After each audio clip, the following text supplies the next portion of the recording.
Golf Central on YouTube, brought to you by the Chrome Soft Golf Ball from Callaway.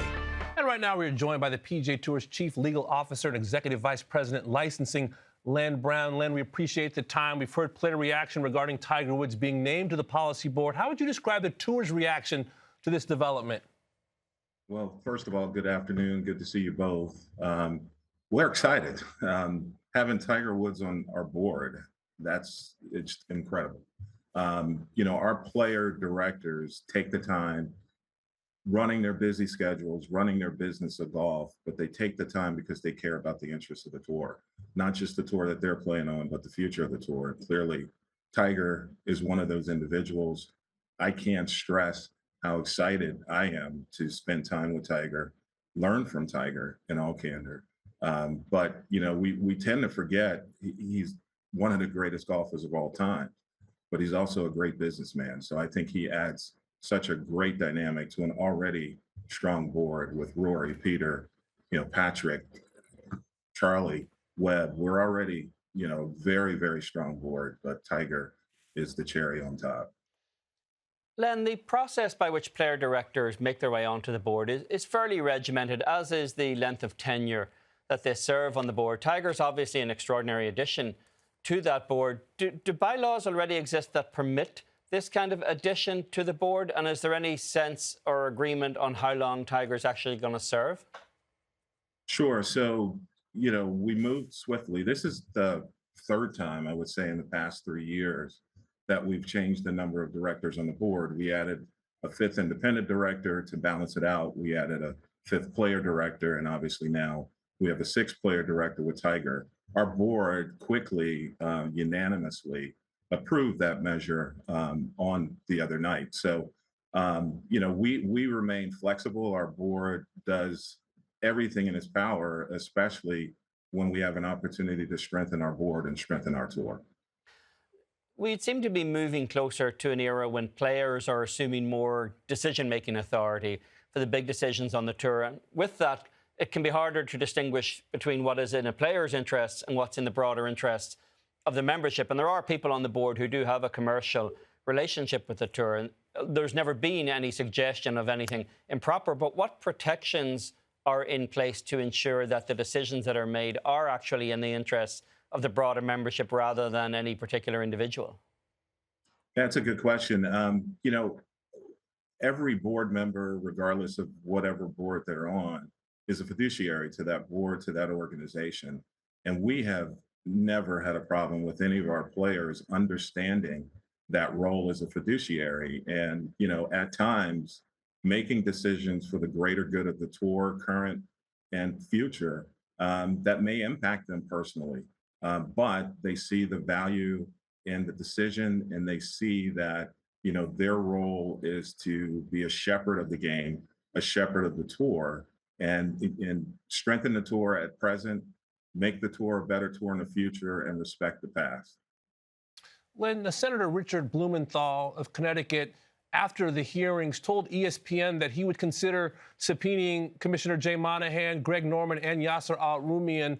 This time of year, we typically hear from Jay or see Jay, especially as the playoffs are about to begin. When can we expect to hear from Jay Monahan?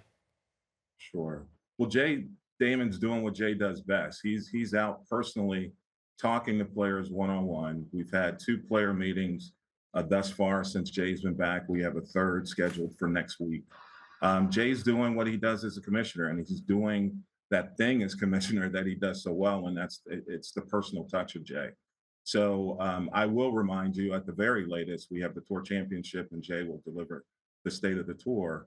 But for now, again, Jay's talking to players individually, sponsors individually, and getting back up to speed. The announcement yesterday, Len, and Jay's memo to players last week had a lot of promises about governance reform, transparency. What does that actually look like in practice? What's going to change? So, well, I think, transparency, a synonym for that is communication. And I think communication is key as we go forward with the framework agreement.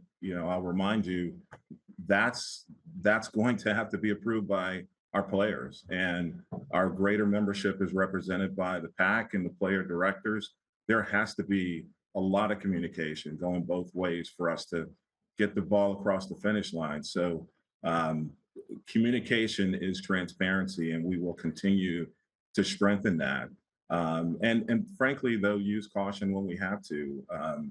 Negotiations are complicated, as you know, and there are calls at times for confidentiality. But that said, our player directors will be in the middle of those negotiations, and they will know everything as it happens.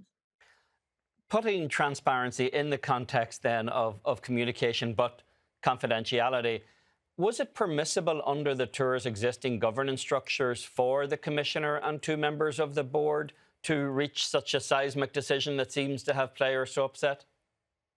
Well, so I'll remind you, Eamon, what that agreement did was get rid of a very distracting litigation. And that's really it. We set forth a framework that will be discussed, that's being negotiated currently, that had some guidelines in it. And I think folks got confused a bit that those guidelines were in place, but they were the guardrails under which we decided to move forward with the negotiation. So did the commissioner have the right to get rid of a distracting litigation? Absolutely. Does the framework agreement, as written, have the obligation that the full board has to approve it? Absolutely. And does our full board include our player directors, now our 6 player directors, including Tiger Woods? Absolutely. So there really isn't a governance issue there. But that said, we understand the communication and the transparency issue. And again, as I said earlier, we're working for greater communication going forward. Len, a few weeks ago, at the behest of the DOJ, the provision in the framework agreement regarding the poaching of players was removed. What is the status of the DOJ inquiry at this point? So again, we don't have an agreement, Damon. We are in contact with the DOJ. When we have an agreement, we welcome their comments on it. We have been engaged with the DOJ for over a year, and they're doing their jobs and we're doing our jobs. So once we have a definitive agreement in place, we will continue our conversations with the DOJ. It's obviously a fairly turbulent last couple of years, to put it mildly, Len, and particularly in the last few months. But with this player push for more involvement, more decision-making authority, does this in any way represent a vote of no confidence in the executive leadership of the Tour? Eamon, I don't think so. And frankly, you'd have to ask the players. But I will say, you know, I've been at the Tour almost 18 years. It'll be 18 years in December. And the last 2 to 3 years have been the most volatile. And we've, as golf, and you report on us as a sport, we haven't had the magnitude of things that have occurred to us. So like any other company, like any other management team, we move quickly to adapt and to do what we think is right for the Tour. Back to your point of communication, at times you're moving so fast, it's hard to communicate with everyone.